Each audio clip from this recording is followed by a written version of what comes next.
Hello friends, welcome to my channel. Rajeshwari గదిలో దొరికిన dairy ద్వారా మీనాక్షి తన కన్న తల్లి అనే గుండె పగిలే నిజం తెలుసుకున్న పల్లవి అసలు ఏం జరగబోతుంది తెలుసుకోవాలి అంటే ఈ వీడియోని ఎక్కడ స్కిప్ చేయకుండా చూసేయండి. ఈ వీడియో చాలా ఇంట్రెస్టింగ్గా ఉండబోతుంది. ఎక్కడ స్కిప్ చేయకుండా చూసేయండి. ఇక వీడియోలోకి వెళ్ళినట్లయితే భరత్ అవనిని అవమానిస్తూ మాట్లాడుతూ ఉంటాడు. అది చూసి చక్రధర్ అయితే ఒక్కసారిగా కోపంతో, భరత్ ఏంటి ఊరుకుంటా ఉంటే చాలా ఎక్కువ చేస్తున్నావు.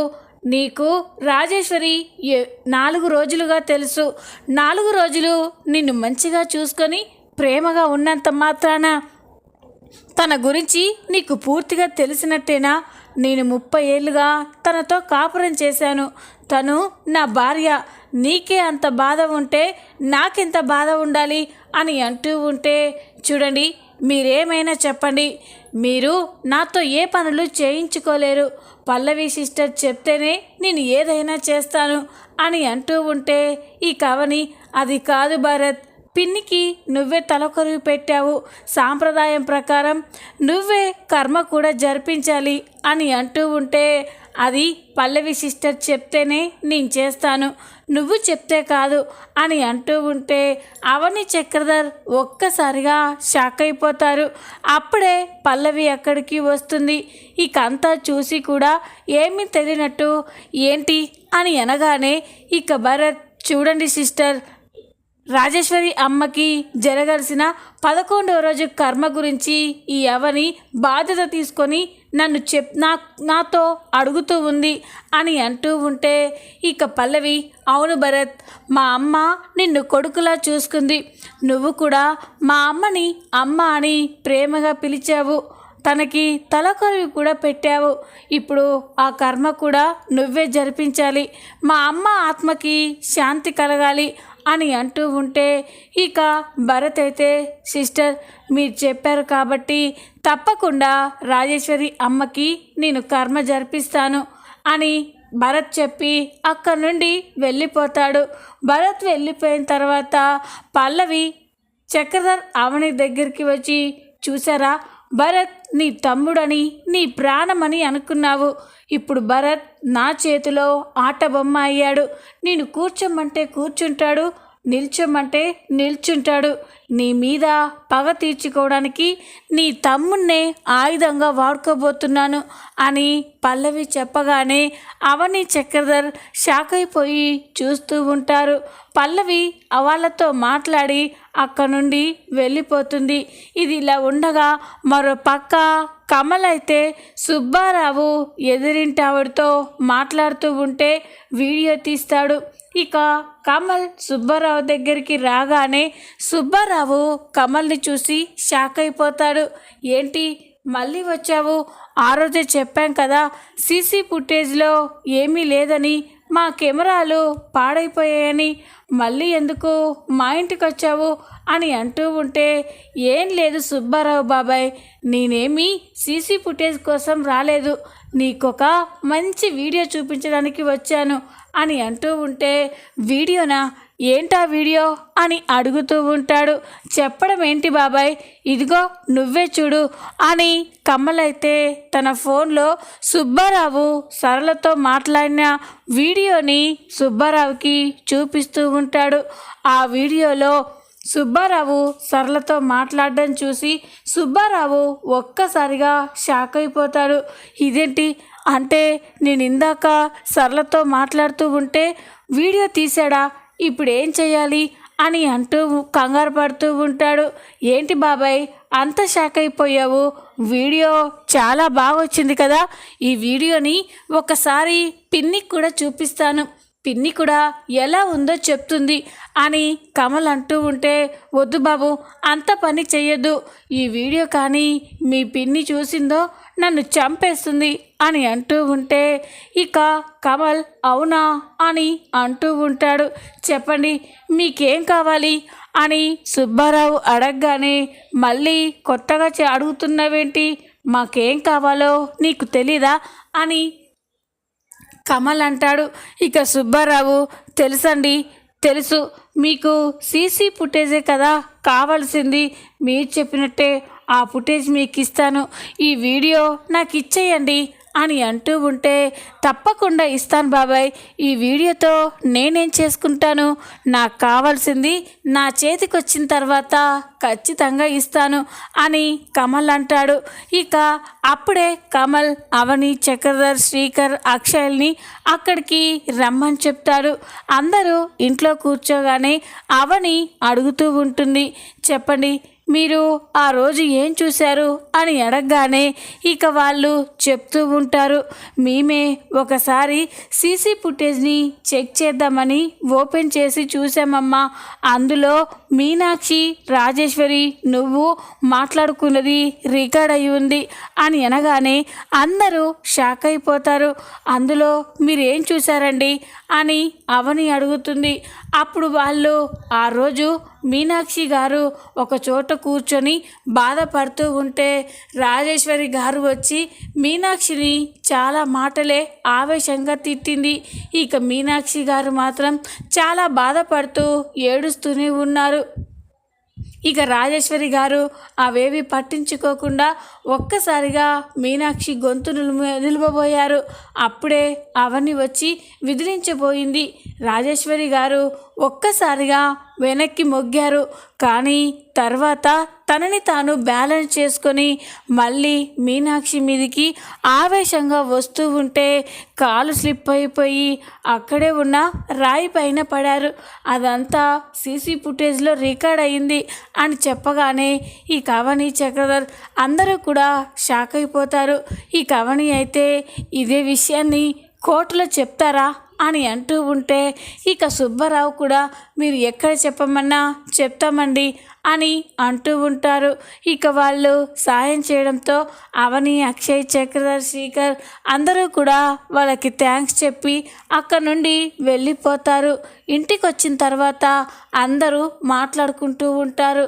అప్పుడే పల్లవి వచ్చి వాళ్ళ మాటలు చాటుగా వింటూ ఉంటుంది. ఇక కమల్ అవనితో, వదిన ఇక నువ్వేమీ టెన్షన్ పడకు, అత్తయ్య విషయంలో నువ్వు చాలా టెన్షన్ పడి ఎలా అయిపోయావు చూడు, అత్తయ్యకి ఏమీ కాదు, ఆ సుబ్బారావు దగ్గరున్న సీసీ ఫుటేజ్ని పోలీస్ స్టేషన్లో ఇచ్చేస్తే అత్తయ్యకి ఎలాంటి శిక్ష పడకుండా నిర్దోషి అని బయటికి వస్తుంది అని కమల్ చెప్పగానే ఇక ఆ మాటలన్నీ కూడా పల్లవి చాటుగా ఉండి వింటూ ఉంటుంది. ఇక ఒక్కసారిగా షాక్ అయిపోతుంది. సీసీ ఫుటేజా అంటే ఆ మీనాక్షి నిర్దోషి అని నిరూపించడం కోసం ఈ అవని, కమల్, అక్షయ్, శ్రీకర్లు తెగ ప్రయత్నం చేస్తున్నారన్నమాట. ఆ మీనాక్షి నిర్దోషి అని బయటపడడానికి దొరికిన ఆ సాక్ష్యాన్ని మనం ఎట్టి పరిస్థితుల్లో వీళ్ళ చేతికి రానివ్వకూడదు అని పల్లవి అనుకుంటుంది. ఇక వెంటనే చాలా కోపంగా అక్కడ నుండి నేరుగా సుబ్బారావు ఇంటికే వెళ్తుంది. ఇక సుబ్బారావుకి డబ్బు ఆశ చూపించి సుబ్బారావు దగ్గర ఉన్న ఫుటేజ్ని తీసుకొని కోర్టులో సాక్ష్యం చెప్పొద్దు అని వాళ్ళని బెదిరించి అక్కడ నుండి వెళ్ళిపోతుంది. ఇంతలోనే మీనాక్షిని కోర్టులో సబ్మిట్ చేసే రోజు రానే వస్తుంది. ఇక ఉదయం కాగానే అవని వాళ్ళు కోర్టుకు వెళ్తూ అక్షయ్, చక్రధర్లతో, నాన్న మీరు ఆయన వెళ్ళి ఆ సుబ్బారావు వాళ్ళని కోర్టుకు తీసుకురండి, మేము కోర్టుకు వెళ్తాము అని అనగానే ఇక అక్షయ్, చక్రధర్ సరే అని సుబ్బారావుని తీసుకురావడం కోసం వాళ్ళ ఇంటి దగ్గరికి వెళ్తారు. వాళ్ళు అక్కడికి వెళ్ళేసరికి ఇంటికి తాళం వేసి ఇంట్లో ఎవరు ఉండరు. అది చూసి అక్షయ్, చక్రధర్ ఒక్కసారిగా షాక్ అయిపోతారు. ఇక వెంటనే అక్షయ్, ఏంటి మావయ్య ఇంటికి తాళం వేసిందేంటి అని అంటూ ఉంటే, అదే నాకు అర్థం కావట్లేదు అక్షయ్, ఈరోజు కోర్టులో హీరింగ్ ఉందని కోర్టుకొచ్చి సాక్ష్యం చెప్పాలని వాళ్ళతో చెప్పాం కదా, వాళ్ళు కూడా సాక్ష్యం చెప్పడానికి ఒప్పుకున్నారు, మరి ఇంతలోనే ఏమైంది, వీళ్ళు ఎక్కడికి వెళ్ళిపోయారు అని అంతా వెతుకుతూ ఉంటారు. కానీ ఎక్కడా వాళ్ళ జాడ కనిపించకపోయేసరికే అక్షయ్, చక్రధర్లు ఒక్కసారిగా షాక్ అయిపోతారు. ఇంటి పక్కన వాళ్ళని వాళ్ళ గురించి అడుగుతూ ఉంటే ఇంటి పక్కన వాళ్ళు కూడా సరైన ఇన్ఫర్మేషన్ ఇవ్వరు, వాళ్ళకేమీ తెలియనట్టు చెప్తూ ఉంటారు. అది విని చక్రధర్ అక్షయ్లు ఒక్కసారిగా షాక్ అయిపోతారు. ఏంటి మావయ్య ఇలా జరిగింది, ఇప్పుడు ఏం చేయాలి? అత్తయ్య నిర్దోషి అని బయటకు వస్తుందని మనమంతా ఎంతో సంతోషపడ్డాం, కానీ ఇలా జరిగిందేంటి? ఇప్పుడు వీళ్ళు కోర్టుకి రాకపోతే అత్తయ్య పరిస్థితి ఏంటో ఆలోచిస్తేనే భయంగా ఉంది అని అనగానే ఇక చక్రధర్ తర్వాత అక్కడికి వెళ్ళాక ఏదో ఒకటి ఆలోచిద్దాం అక్షయ్, పద వెళ్దాం అని చక్రధర్ అక్షయ్ ఇద్దరూ కూడా కోర్టుకి వస్తూ ఉంటారు. ఇక మీనాక్షిని కోర్టుకు తీసుకురాగానే అవని, పార్వతి, ఆరాధ్య, శ్రీకర్, కమల్ అందరూ కూడా మీనాక్షి దగ్గరికి వెళ్ళి చాలా బాధపడుతూ ఉంటారు. ఈ కవని మీనాక్షికి ధైర్యం చెప్తూ, అమ్మ నువ్వేం భయపడకమ్మా, నీకు ఏ శిక్ష పడకుండా నువ్వు నిర్దోషిగా బయటికి వస్తావు అని చెప్పగానే ఇక మీనాక్షి కూడా పర్వాలేదవని, నేను అన్నిటికీ సిద్ధపడే ఈ నేరాన్ని నా పైన వేసుకున్నాను, కోర్టు నాకు ఏ శిక్ష విధించినా సంతోషంగా అనుభవిస్తాను, మీరేమీ బాధపడకండి అని మీనాక్షి చెప్పి అక్కడి నుండి వెళ్ళిపోతుంది. ఇక కోర్టులోకి అందరూ వెళ్ళిపోయిన తర్వాత అవని మాత్రం చక్రధర్ అక్షయ్ల కోసమే ఎదురు చూస్తూ ఉంటుంది. అది గమనించిన పల్లవి అవని దగ్గరికి వెళ్ళి, ఏంటవని ఎవరి కోసం ఎదురు చూస్తున్నావు అని అంటూ ఉంటే, అదంతా నీకు అనవసరం అని అవని అంటుంది. నువ్వు ఎవరి కోసం ఎదురు చూస్తున్నావో నాకు తెలుసక్క, ఆ సుబ్బారావు వాళ్ళు వస్తారు, కోర్టులో సాక్ష్యం చెప్తారు, మీ అమ్మ నిర్దోషిగా విడుదలవుతుందని చాలా సంతోషపడుతున్నట్టున్నావు, వాళ్ళు ఎట్టి పరిస్థితుల్లో కోర్టుకి రానివ్వను అని పల్లవి చెప్పగానే అవని షాక్ అయిపోతుంది. ఏంటి పిచ్చి పిచ్చిగా మాట్లాడుతున్నావా అని అంటూ ఉంటే ఇక పల్లవి, పిచ్చి పిచ్చిగా కాదవని పచ్చి నిజం మాట్లాడుతున్నాను, ఆ సుబ్బారావు వాళ్ళు కోర్టుకి రారు, సాక్ష్యం చెప్పరు, మీ అమ్మ నిర్దోషిగా విడుదలవ్వదు అని పల్లవి అంటూ ఉంటే అవని షాక్ అయిపోతుంది. అప్పుడే ఇక చక్రధర్ అక్షయ్లు కూడా చాలా బాధగా కోర్టు దగ్గరికి వస్తారు. వాళ్ళని చూసిన పల్లవి, నన్ను అడుగుతావేంటక్క, అదిగో మీ నాన్న మీ ఆయన వచ్చారు కదా, వాళ్ళని అడుగు, నీకే తెలుస్తుంది అని అనగానే ఈ కవని అయితే చక్రధర్ అక్షయ్లని అడుగుతూ ఉంటుంది. చెప్పండి నాన్న, ఏంటండి మీరు మాత్రమే వచ్చారు, ఆ సుబ్బారావు వాళ్ళు ఎక్కడా అని అనగానే ఇక వాళ్ళేమీ మాట్లాడకుండా మౌనంగా చూస్తూ ఉంటారు. ఈ కవని, ఏంటండి ఏం మాట్లాడరేంటి, వాళ్ళు ఎక్కడున్నారు, వాళ్ళు అక్కడ కోర్టుకి టైం అవుతుందండి అని అంటూ ఉంటే ఇక అక్షయ్ సారీ అవని అని అంటాడు. అది విని అవని ఒక్కసారిగా షాక్ అయిపోతుంది. ఇక చక్రధర్ కూడా, అవునమ్మా, ఆ సుబ్బారావు వాళ్ళు మనల్ని మోసం చేశారు, కోర్టుకి వచ్చి సాక్ష్యం చెప్తామని చెప్పి వాళ్ళు ఇల్లు వదిలేసి ఎక్కడికో వెళ్ళిపోయారు, ఇంటి పక్క వాళ్ళకు కూడా ఏమీ తెలియదని చెప్తున్నారు అని చక్రధర్ చెప్పగానే అవని షాక్ అయిపోతుంది. ఏంటండి మీరు మాట్లాడేది, వాళ్ళు కనిపించకుండా పోవడం ఏంటి అని అంటూ ఉంటే, అవునవని మేము కూడా వాళ్ళని వెతకడం కోసం ఎంతో ప్రయత్నం చేశాము, కానీ వాళ్ళు ఎక్కడా కనిపించలేదు అని అంటూ ఉంటారు. ఈ కవని అయితే చాలా కంగారు పడుతూ ఉంటుంది. అయ్యో ఇప్పుడు ఏం చెయ్యాలి, అక్కడ కోర్టు స్టార్ట్ అవుతుంది, అమ్మ తరపున ఎలాంటి సాక్ష్యం లేకపోతే అమ్మ నేరం చేసిందని శిక్ష పడుతుంది, ఇప్పుడు ఏం చేయాలి అని అవని అయితే చాలా బాధపడుతూ ఏడుస్తూ ఉంటుంది. ఇక అందరూ కూడా కోర్టులోకి వస్తారు. అవని అయితే కన్నీళ్లు పెట్టుకొని చాలా బాధపడుతూ ఉంటారు. ఇదంతా చూసి పల్లవి నవ్వుకుంటూ ఉంటుంది. అవని, ఇప్పుడు కాదు, అసలైన ఏడుపు మీ అమ్మకి శిక్ష పడ్డ తర్వాత ఉంటుంది. చెయ్యని తప్పుకి మీ అమ్మకి శిక్ష పడుతూ ఉంటే నువ్వు కుళ్ళి కుళ్ళి ఏడవాలి అని ఇక పల్లవి అయితే అనుకుంటూ ఉంటుంది. ఇంతలోనే కోర్టు టైం స్టార్ట్ అవుతుంది. పల్లవి తను ఏర్పాటు చేసిన లాయర్ అయితే చాలా స్ట్రాంగ్గా వాదిస్తూ ఉంటారు. ఇక మీనాక్షి కావాలనే రాజేశ్వరిని చంపింది అని ఆ లాయర్ వాదిస్తూ ఉంటారు. సాక్ష్యం చెప్పడానికి సుబ్బారావు కోర్టుకు రాకపోయేసరికి ఇక శ్రీకర్ కూడా ఏం చేయలేక చాలా బాధపడుతూ ఉంటారు. ఇక శ్రీకర్ తన పాయింట్ ఆఫ్లో మాట్లాడుతూ ఉంటారు. ఇక అలా కోర్టులో వాదోపవాదాలు జరిగిన తర్వాత ఇంతలోనే కోర్టు బెల్ అవుతుంది. ఇక జడ్జి గారు ఈ కేసుని వచ్చే వారానికి వాయిదా వేస్తున్నాను. ఆ రోజు సరైన సాక్ష్యాలు లేకపోతే ఈ మీనాక్షికి శిక్ష విధిస్తాను అని చెప్పి జడ్జి గారు అక్కడ నుండి వెళ్ళిపోతారు. ఇక మీనాక్షి, అవని, పార్వతి, అక్షయ్, చక్రధర్ అందరూ కూడా చాలా బాధపడుతూ ఏడుస్తూ ఉంటారు. ఇక అవని, అమ్మ నన్ను క్షమించమ్మా, నువ్వు నిర్దోషివని నిరూపించి నిన్ను బయటికి తీసుకెళ్ళాలి అనుకున్నాం, కానీ నేను అందులో ఓడిపోయానమ్మా అని అవని ఏడుస్తూ ఉంటే ఇక మీనాక్షి, చెప్పాను కదా అవని, నా కోసం మీరెవ్వరూ బాధపడొద్దు. నాకు శిక్ష పడుతుందన్న బాధ కంటే మీరు నా కోసం బాధపడుతున్నారన్న బాధని నేను తట్టుకోలేకపోతున్నాను.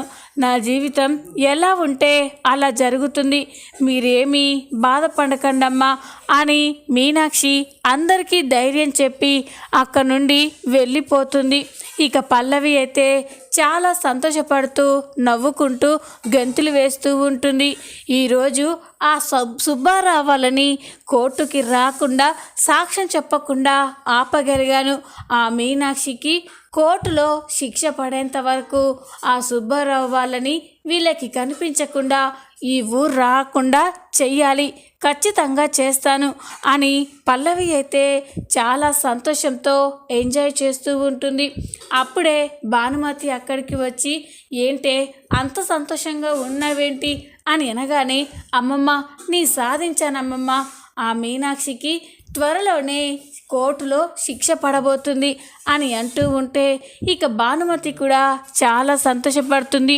నువ్వు అనుకున్నది సాధించావే, నెల తిరక్క ముందే మీ అమ్మని ఇలా అన్యాయం చేసిన వాళ్ళ మీద పగ తీర్చుకుంటున్నావు అని భానుమతి కూడా పల్లవిని మెచ్చుకుంటూ ఉంటుంది. ఇక భానుమతి, సరే పల్లవి, ఇప్పటికే చాలా లేట్ అయింది, వెళ్ళి పడుకోవే అని అంటూ ఉంటే, లేదమ్మమ్మ, ఈరోజు నేను నా గదిలో పడుకోను, ఈరోజు మా అమ్మ గదిలో పడుకుంటాను. మా అమ్మ ఆత్మకి ఈరోజు నేను సగం శాంతి చేకూర్చాను. ఈరోజు మా అమ్మ గదిలో పడుకుంటే అమ్మ ఒళ్ళో పడుకున్నంత హాయిగా ఉంటుంది అని అనగానే, నీ ఇష్టమే అని భానుమతి అంటుంది. పల్లవి అయితే రాజేశ్వరి గదిలో పడుకోవడానికి రాజేశ్వరి గదిలోకి వెళ్తుంది. రాజేశ్వరి గదిలోకి వెళ్ళేసరికి ఆ రూమ్లో రాజేశ్వరి ఫోటోలు, రాజేశ్వరి పల్లవి కలిసి దిగిన ఫోటోలు అన్నీ చూసి పల్లవి అయితే ఒక్కసారిగా ఎమోషనల్ అయిపోతుంది. అక్కడే ల్యాంప్ టేబుల్ పైన రాజేశ్వరి పల్లవి తను దిగిన ఫోటోని పెట్టుకొని ఉండడం చూసి పల్లవి అయితే చాలా ఎమోషనల్ అయిపోతుంది. అమ్మ, నీ ప్రపంచం నేనే అమ్మా, నన్ను వదిలేసి ఎలా వెళ్ళిపోయావు? నువ్వు లేని ఈ లోకంలో నేను ఉండలేకపోతున్నాను. కానీ ఇక్కడ నీ జీవితాన్ని అన్యాయం చేసిన వాళ్ళకి శిక్ష పడాలి అని ఇక్కడే ఉంటున్నాను. ఖచ్చితంగా సాధిస్తానమ్మా. డాడ్ని నీకు దూరం చేసి నీ జీవితాన్ని అన్యాయం చేసి నిన్ను మానసికంగా చంపిన ఆ మీనాక్షి, అవనీలని అస్సలు వదిలిపెట్టను అని పల్లవి చాలా బాధపడుతూ ఉంటుంది. అలా మొత్తం వెతుకుతూ ఉంటే అక్కడే రాజేశ్వరి డైరీ కనిపిస్తుంది. అది చూసి పల్లవి ఒక్కసారిగా ఆశ్చర్యపోతుంది. ఇది మామ్ డైరీ కదా అని ఇక డైరీని ఓపెన్ చేసి చదువుతూ ఉంటుంది. అలా ఆ డైరీ ఓపెన్ చేసి చదువుతూ ఉంటే అందులో భరత్ పల్లవిల పుట్టుకకి సంబంధించిన రహస్యం వస్తూ ఉంటుంది. రాజేశ్వరి ఆ రోజు నిజం తెలియగానే తన డైరీలో పల్లవి గురించి భరత్ గురించి రాసుకుంటుంది. అదంతా కూడా పల్లవి చదువుతూ ఉంటుంది. పల్లవి నా కడుపులో పుట్టిన నా కన్న కూతురు కాకపోయినా తను నా ప్రాణం అని రాసుకుంటుంది. భరత్ నా కన్న కొడుకు. 25 సంవత్సరాల క్రితం నా భర్త చేసిన తప్పు వల్ల నా దగ్గర పెరగాల్సిన నా కన్న కొడుకు ఆ మీనాక్షి దగ్గర పెరుగుతున్నారు. మీనాక్షి దగ్గర పెరగవలసిన మీనాక్షి కన్న కూతురు పల్లవి నా దగ్గర పెరుగుతుంది. నేను ఇన్ని రోజులు ప్రాణంగా చూసుకున్న నా కూతుర్ని వదులుకోలేను. అలాగని నా కన్న కొడుకుని నేను వదులుకోలేను. ఎలాగైనా భరత్ని నా వైపుకు తిప్పుకోవాలి. పల్లవిని నన్ను వదిలి వెళ్లకుండా చేసుకుంటాను అని రాజేశ్వరి అందులో రాసుకున్న విషయం చదివి పల్లవి ఒక్కసారిగా షాక్ అయిపోతుంది. ఇదేంటి మామ్ తన డైరీలో ఇలా రాసుకుంది. నేను మీనాక్షి కడుపులో పుట్టానా? ఆ భరత్ మామ్ సొంత కొడుక? డాడ్ 25 సంవత్సరాల క్రితం మమ్మల్ని మార్చేశాడా అని పల్లవి అయితే ఒక్కసారిగా షాక్లో ఉండిపోతుంది. పల్లవి జరిగిన విషయాలన్నీ కూడా గుర్తు చేసుకుంటుంది. అంటే మీనాక్షి నా కన్న తల్లినే నేను ఎంతో అవమానించానా? ఏ కూతురు ఏ తల్లిని అవమానించకూడనంత నీచంగా నేను అవమానించాను. ఈరోజు నా తల్లి ఏ తప్పు చేయకున్నా జైల్లో ఉండడానికి నేనే కారణమయ్యాను. మా అమ్మ పతనాన్ని నేనే కోరుకుంటున్నాను.